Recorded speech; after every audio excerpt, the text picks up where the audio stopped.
Financial markets పై పట్టు సాధించాలనుకునే వాళ్ళు Revanth conduct చేసే వెబినార్ కోసం ఈ నెంబర్ కి కాల్ చేయండి.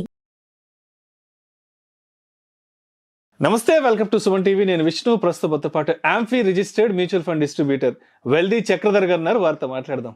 సార్ చక్రధర్ గారు నమస్తే. సార్ సార్ చక్రధర్ గారు, మ్యూచువల్ ఫండ్స్ గత కొద్ది సంవత్సరాలుగా బాగా బస్ క్రియేట్ చేసిన ఒక మంచి ఇన్వెస్ట్మెంట్ ఎవెన్యూ. మరి ఈ మ్యూచువల్ ఫండ్స్లో మంచి రిటర్న్స్ రావాలి అంటే ఫండ్ సెలెక్షన్ ఏ విధంగా ఉండాలి, ఏంటి దాని గురించి డీటెయిల్గా చెప్పగలరు? యాక్చువల్గా మ్యూచువల్ ఫండ్స్ అనేది ఇప్పుడు అందరూ ఇన్వెస్ట్మెంట్ చేస్తున్నారండి. కొద్ది గొప్ప తెలిసింది, ఒక అవేర్నెస్ వచ్చింది, కానీ రిటర్న్స్ రావట్లేదని చెప్తున్నారు. చాలా మంది మా కాల్ చేసేది ఏంటంటే, మేము 3 years నుంచి ఇన్వెస్ట్మెంట్ చేస్తున్నాం మ్యూచువల్ ఫండ్స్లో, కానీ పెద్దగా రిటర్న్స్ చూడట్లేదు. 10 years నుంచి చేస్తున్నాం, పెద్దగా రిటర్న్స్ చూడట్లేదు అని చాలా మంది క్వశ్చన్స్. అయితే ఇప్పుడు చూడండి, మేము వాళ్ళ పోర్ట్ఫోలియో తీసుకొని చూస్తే అందులో దగ్గర 15 ఫండ్స్ ఉన్నాయండి. కొంతమందికి 17 ఫండ్స్ ఉన్నాయి. ఎస్బీఐ కాంట్రా అని, ఎస్బీఐ బ్లూ చిప్ అని, హెచ్డిఎఫ్సి, చాలా ఫండ్స్. అందులో ఇండెక్స్ కావచ్చు, ఈటీఎఫ్ కావచ్చు. ఎప్పుడైనా మనం చెప్పేది ఒకటేనండి, పంచపాండవులాగా 5 ఫండ్స్ చాలు, కౌరవుల్లాగా 100 మంది అక్కర్లా. ఎక్కువ ఫండ్స్ అక్కర్లేదు. ఎంతమంది చాలా మంది ఫండ్స్ పెంచుకుంటూ అన్ని ట్రాక్ చేయలేము. ఒక అడ్వైజర్ చెప్పాడని, ఒక బాబాయ్ చెప్పాడని, ఒక తమ్ముడు చెప్పాడని యాడ్ చేసుకుంటూ పోతారు. ఆ టైంకి ఇన్ఫ్రాస్ట్రక్చర్ బాగుందని అవి యాడ్ చేస్తారు. మధ్యలో ఎన్నో ఫోర్స్ మనకు ఒకటి. నేను ఇప్పుడు బయటకు వెళ్ళినప్పుడు నా ఫ్రెండ్స్ అలా పోర్ట్ఫోలియో ఓపెన్ చేసి చూపిస్తుంటారు. ఇలా చేస్తే ఇలా అంటుంటే ఫండ్స్ కానీ స్టాక్స్ కానీ పైకి వెళ్తూ ఉంటాయి. ఏంట్రా ఏంటంటే, లేదు మా ఫ్రెండ్ చెప్పాడు, మా తెలిసిన వాళ్ళు చెప్పారని చెప్తుంటారు. దాదాపు 20-30 ఫండ్స్ అన్న 20-30 స్టాక్స్ లో పెట్టేస్తుంటారు ఒక్కొక్కరు. అవునండి, అవును. ఈవెన్ ఎస్ఐపీలు కూడా చాలా మంది 10,000 ఎస్ఐపీ ఉందంటే హార్డ్లీ 2 ఎస్ఐపీస్ చేయొచ్చు. 5,000 కాదు, మనీ 3,000, 4,000 3 చేయొచ్చు. కానీ ఒక ఇన్వెస్టర్ 500 రూపీస్ చొప్పున 20 ఫండ్స్లో చేస్తున్నాడు ఎస్ఐపీ. అదేంటండి 500 రూపీస్ చొప్పున ఎస్ఐపీ 20 ఫండ్స్లో చేస్తే మీకు ఏం రిటర్న్ వస్తుంది అంటే రాదు. అంతే కదా. సో ఇట్లా ఏంటంటే చాలా మంది తప్పులు చేస్తున్నారండి. యాక్చువల్గా ఏంటంటే చేస్తుంది కరెక్టే, కానీ కొంచెం రాంగ్గా వెళ్తున్నారు. అయితే ఇప్పుడు నేను చూస్తున్న గమనించిన ఇంతమందిలో కూడా మనకి ఒక మార్స్ అనే ఒక టూల్ ఉంటుందండి. Mutual fund automatic realization system అనే టూల్ ఉంటుంది. ఆ టూల్ ద్వారా ఏమవుతుందంటే, ఆ టూలే 5 ఫండ్స్ సెలెక్ట్ చేసుకుంటుంది. ఏదన్నా ఫండ్ బాగాలేదు అంటే ఆ ఫండ్ని వేరే ఫండ్తో రీప్లేస్ చేస్తుంది. సో ఇట్లాంటివన్నీ ఒక మంచి అడ్వైజర్స్ అందరూ ఫాలో అయ్యే ఫండ్స్ అండి. ఇవన్నీ టూల్స్ వాడతారు. సో మనం డైరెక్ట్గా ఇన్వెస్ట్మెంట్ చేయకుండా ఒక టూల్ లాగా వాడితే మాత్రం మ్యూచువల్ ఫండ్స్లో మనకి రిటర్న్స్ అనేది గణనీయంగా చూసాం మేము. 20 సంవత్సరాలుగా కొంతమంది ఇలా తీసుకుంటాం. స్టాటిస్టిక్స్ రూపంలో కూడా కొంతమంది ఇన్వెస్టర్స్ దగ్గర మేము కలెక్ట్ చేసిన డేటాని వీటితో కంపేర్ చేస్తే ఈ రిటర్న్స్ బాగా వస్తున్నాయి. అయితే చూడండి, పిఎంఎస్లో కూడా మ్యూచువల్ ఫండ్ స్టార్ట్ అయింది. నాన్ డిస్క్రిషనరీ పిఎంఎస్ అంటారు. అంటే పిఎంఎస్లో డిస్క్రిషనరీ ఉంటుంది, నాన్ డిస్క్రిషనరీ ఉంటుంది. డిస్క్రిషనరీ పిఎంఎస్ అంటే ఏంటంటే, ఒక ఫండ్ మేనేజర్ ఆయన ఇష్టం వచ్చినట్టుగా ఇన్వెస్ట్ చేస్తాడు. నాన్ డిస్క్రిషనరీ ఏంటంటే కొంచెం మనకు కూడా అవకాశం ఉంటుంది మన సైడ్ నుంచి కూడా ఏదైనా ఇన్వెస్ట్మెంట్లో చేంజెస్ చేయడానికి. అట్లాంటి రూపంలోనే మనకి మినిమం 50 lakhs రూపంలో మనకి నాన్ డిస్క్రిషనరీ పిఎంఎస్ కింద పిఎంఎస్ వచ్చింది మ్యూచువల్ ఫండ్స్. అందులో కేవలం మ్యూచువల్ ఫండ్స్ మాత్రమే ఉంటాయి. అయితే చూడండి, నేను ఒకటి చెప్తాను చాలా మందికి. మనకి లలిత జ్యువెలర్స్ ఎండి ఉన్నారు, కిరణ్ కుమార్, గుండు బాస్ అంటారు. ఆయన చెప్తారంటే, మీరు నా దగ్గర కొటేషన్ తీసుకోండి, ఆ కొటేషన్ తీసుకెళ్ళి 4 షాప్స్ చెక్ చేసుకోండి అంటారు. అట్లాగే మనం కూడా పిఎంఎస్ లో ఉన్న పోర్ట్ఫోలియో మ్యూచువల్ ఫండ్స్ అవి ఇచ్చిన రిటర్న్స్ ని మా దగ్గర తీసుకొని మీ దగ్గర ఉన్న పోర్ట్ఫోలియో కంపేర్ చేసుకోండి. మీరు కనుక 5 years నుంచి మేము మ్యూచువల్ ఫండ్స్ ఇన్వెస్ట్ చేస్తున్నాము, 50 lakhs దాటి మా ఇన్వెస్ట్మెంట్ ఉంది, సిఏజర్ కంపేర్ చేసుకుంటే మీకు చెప్తున్నాను 20%, 30% ఎక్స్ట్రాగా మనకి ఇందులో వచ్చాయి, పిఎంఎస్లో వచ్చాయి. సో ఎవరైతే పిఎంఎస్లో మ్యూచువల్ ఫండ్స్ ద్వారా కనుక ఇన్వెస్ట్ చేస్తున్నారో వాళ్ళు కనుక కంపేర్ చేసుకుంటే వాళ్ళకున్న ఆల్రెడీ ఎగ్జిస్టింగ్ మ్యూచువల్ ఫండ్స్ని, పోర్ట్ఫోలియోని తెలుస్తుంది తేడా. మనం అలా కాన్ఫిడెన్స్ చెప్తున్నాం ఇవాళ అంటే కారణం అదే. మా దగ్గరకు ఎంతో మంది ఇన్వెస్టర్స్ వచ్చారు. ఇవాళ ఒక దగ్గర 35 members కూడా మేము పోర్ట్ఫోలియో రివ్యూ చేసాం.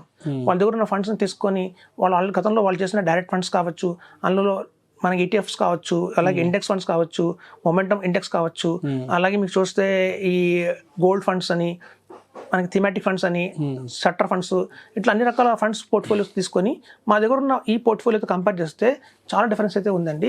కనీసం కొంతమంది దగ్గర 10% తేడా వచ్చింది, కొంతమంది దగ్గర 20% తేడా వచ్చింది, కొంతమంది 5% తేడా వచ్చింది. సో తేడా అయితే డెఫినెట్గా కనిపించింది. సో ఈ లాంగ్ రన్ లో చూస్తే మనం ఇప్పుడు అనుకుంటాం ఓన్లీ 5% డిఫరెన్స్ కదా, 8% డిఫరెంట్ కదా అని చెప్పి. సో ఎప్పుడైతే మనం లాంగ్ రన్ లో 8% తీసుకుని ఉంటామో 15 years హారిజన్ లో, అవి క్రోర్స్ లోనే తేడా వచ్చేస్తుందండి. సో కాబట్టి మనం చెప్పేది ఏంటంటే, మనకి పిఎంఎస్ లో చాలా ఎక్స్పెన్స్ రేషియో ఎక్కువ అనుకుంటారు. యాక్చువల్గా ఈ మేనేజ్మెంట్ ఫీజు ఏదైతే ఉందో పిఎంఎస్ లో, ఎస్పెషల్లీ మ్యూచువల్ ఫండ్స్ కి కేవలం 1% మాత్రమే. సో వాళ్ళ కనుక కార్పస్ కొంచెం ఎక్కువ బిల్డ్ అయ్యి 2 crores దాటింది అనుకోండి, దాని మేనేజ్మెంట్ ఫీజు వచ్చేసి 1% నుంచి 0.5% పడిపోతుంది. అంటే మనం అక్కడి నుంచి కూడా మేనేజ్మెంట్ ఫీజు ఎంత అంటే 0.50%. సో తక్కువ మేనేజ్మెంట్ ఫీజు, ఎక్కువ రాబడి. బెస్ట్ ఇన్వెస్ట్మెంట్ ఏంటంటే మనకి మ్యూచువల్ ఫండ్స్ త్రూ పిఎంఎస్ ద్వారా కనుక మనం ఇన్వెస్ట్మెంట్ చేస్తే డైరెక్ట్ ప్లాన్స్ ఉంటాయి, అందులో ఒక అడ్వైజర్ ఉంటాడు. So advisor plus direct plans కలిపితే మనకి పిఎంఎస్ అండి. సో నాన్ డిస్క్రిషనరీ పిఎంఎస్, ఇందులో కనుక ఇన్వెస్ట్మెంట్ చేస్తే అధిక లాభాలు వస్తాయి. మనం ఎస్ఐపి రూపంలో అంటే నెల 50 lakhs ఇన్వెస్ట్ చేసిన తర్వాత కూడా కావాలి అంటే 50,000 రూపీస్ దాని టాప్అప్ లాగా ఎవ్రీ మంత్ చేయొచ్చు, లేదా 2 months ఒకసారి కూడా 50,000 రూపీస్ టాప్అప్ చేయొచ్చు. లేదా ఇలాంటి సందర్భాల్లో మార్కెట్ బాగా భారీగా పడింది, ఎక్కువ యూనిట్లు వస్తాయి అనుకున్నప్పుడు కూడా మనం ఇంకో అదనంగా ఒక 1 lakh 2 lakhs కూడా ఇన్వెస్ట్ చేయొచ్చు. సో ఇట్లా కనుక ఇన్వెస్ట్ చేసుకుంటూ వెళ్తే గణనీయంగా లాభాలు అయితే బాగా ఉంటాయండి. మనం తెలియక చాలా మంది ఫండ్స్ ఎక్కువ ఇన్వెస్ట్ చేసుకుని వెళ్తే కనుక రిటర్న్స్ అయితే రావు. ఎక్కువ ఎస్పెషల్లీ మనం ప్యాసివ్ ఫండ్స్ ని యాక్టివ్ ఫండ్స్ మిక్స్ చేస్తారు. అంటే అటు ఇండెక్స్ ఫండ్స్ తీసుకుంటారు, ఈటీఎఫ్ తీసుకుంటారు, మళ్ళీ పక్కేమో small cap, mid cap, large cap అని తీసుకుంటారు. ఇట్లా కాంబినేషన్ లో కూడా రిటర్న్స్ రావట్లేదండి. స్పెసిఫిక్ గా ఏదైతే మిడ్ క్యాప్స్ ఎక్కువ బాగున్నాయో, పాపులర్ గా ఉన్నాయో, మంచి మిడ్ క్యాప్స్, ఒక ఫ్లెక్సీ క్యాప్ కనుక కాంబినేషన్ లో వెళ్తే మాత్రం రిటర్న్స్ గణనీయంగా వస్తాయి. కాబట్టి ఒక ఎక్స్పర్ట్ అయితే కంపల్సరీ ఉండాలండి. మనకి ఒక ఏదైనా ఎమర్జెన్సీ వస్తే ఒక డాక్టర్ ఎలా హెల్ప్ చేస్తాడో మనకు కూడా ఎట్లాంటి టైంలో ఒక మంచి అడ్వైజర్ ద్వారా వెళ్తే మాత్రం రిటర్న్స్ అయితే గెయిన్ చేయొచ్చు. సో పిఎంఎస్ లో ఎస్పెషల్లీ వచ్చి మన డైరెక్ట్ ప్లాన్స్ ఉంటాయి. డైరెక్ట్ ప్లాన్స్ ప్లస్ ఒక అడ్వైజర్, మనకి రెగ్యులర్ ప్లాన్స్ లో ఉన్న బెనిఫిట్, డైరెక్ట్ ప్లాన్స్ లో ఉన్న బెనిఫిట్ రెండు కలిపితే వచ్చిందే ఈ non discretionary PMS mutual funds అండి. ఇది కనుక ఇన్వెస్ట్మెంట్ చేస్తే రిటర్న్స్ అయితే బాగా వస్తుందని చూస్తున్నాను. సో అయితే ఇప్పుడు చక్రధర్ గారు, ఇప్పుడు మామూలుగా మ్యూచువల్ ఫండ్స్ అనగానే 20 ఏళ్ళని 30 ఏళ్ళు 40 ఏళ్ళు చెప్తుంటారు కదా, చాలా మంది అడుగుతుంటారు, విష్ణు 20 సంవత్సరాలు 30 ఏళ్ళు అసలు అప్పటిదాకా ఎవరు ఉంటారో ఏంటో ఎవరికి తెలియదు కదా. సో అంటే మినిమం ఆ మ్యూచువల్ ఫండ్ ఇన్వెస్ట్మెంట్కి సంబంధించి ఒక ఫైనాన్షియల్ సైకిల్ అంటే మినిమం ఎన్ని ఇయర్స్ ఉంటే మనం ఒక రిటర్న్స్ తీసుకోవచ్చు అంటే అడుగుతుంటారు. అంటే ఒక 20 years మేము ఉండలేము, ఒక 30 years మేము ఉండలేము కాబట్టి సో మినిమం ఒక సైకిల్ అనేది ఎన్ని ఇయర్స్ అని అడుగుతుంటారు. మరి అంటే మినిమం ఎన్ని ఇయర్స్ కానీ మనం ఉండగలిగితే మనం ఒక మంచి బెస్ట్ రిటర్న్ తీసుకోవచ్చు అంటారు మ్యూచువల్ ఫండ్స్లో? మినిమం 7 years తీసుకోవాలండి. 7 years right origin 7 to 8 years. 7 to 8 years మనం 7 to 8 years కనుక హోల్డ్ చేస్తే మనకి 2 crore కూడా చూడొచ్చండి. పెట్టిన 50 lakhs అయినా సరే మనకి 2 crore అనేది కనిపిస్తుంది 8 years అయితే కనుక. ఫైనాన్షియల్ సైకిల్ కంప్లీట్ అవుతుంది మ్యూచువల్ ఫండ్స్ లో. కంప్లీట్ అవుతుంది. మనం దాని తగ్గట్టుగా ఫండ్స్ కూడా మనం చేంజ్ చేసుకుంటూ ఉండాలి. ఎవ్రీ 3 years కి రివ్యూ చేసుకోవాలి. ఏదైనా ఫండ్ బాగాలేదంటే రీప్లేస్ చేసుకోవాలి. అలాగే ఏదైనా పడినప్పుడు, మార్కెట్ పడినప్పుడు కొంచెం టాప్అప్ కూడా చేస్తుంటే అలా చేస్తుంటే మాత్రం 7 years లోనే మనం చేంజ్ చేయొచ్చండి. రైట్. మంచి క్వశ్చన్ అడిగారు. చాలా మంది 43 years వచ్చాయి, మాకు రిటైర్ అవుదాం అనుకుంటున్నాం, ఒక 5 ఏళ్ళ కంటే పని చేయలేము మేము అంటున్నారు. సో అట్లాంటి వాళ్ళందరూ కూడా షార్ట్ టర్మ్ లో కావాలి అంటే మాత్రం 7 years 2 crores కావాలంటే మాత్రం పిఎంఎస్ ఇస్ ద బెస్ట్ అండి. 50 lakhs వన్ టైం ఇన్వెస్ట్ చేసి ఆపేయండి చాలు, 2 crores తీసుకోవచ్చు. రైట్. అందుకే చాలా మంది అడుగుతుంటారు, ఏంటి విష్ణు మ్యూచువల్ ఫండ్స్ అనగానే ఒక్కొక్కరు 20 ఏళ్ళు 30 ఏళ్ళు అని చెప్తుంటారు, అప్పటిదాకా ఇన్వెస్ట్మెంట్ చేసే అంత ఓపిక లేదు, అసలు అప్పటిదాకా ఉంటామో లేదో తెలియదు. కాబట్టి అంటే ఏది ఒక మినిమం సైకిల్ అనేది ఎప్పుడు ఏంటని అడుగుతుంటారు. కాబట్టి నిజంగా 7 to 8 years అనేది మినిమం ఉండాల్సిన cycle. Right. Thank you sir, thank you so much Chakradhar garu. Thank you అండి.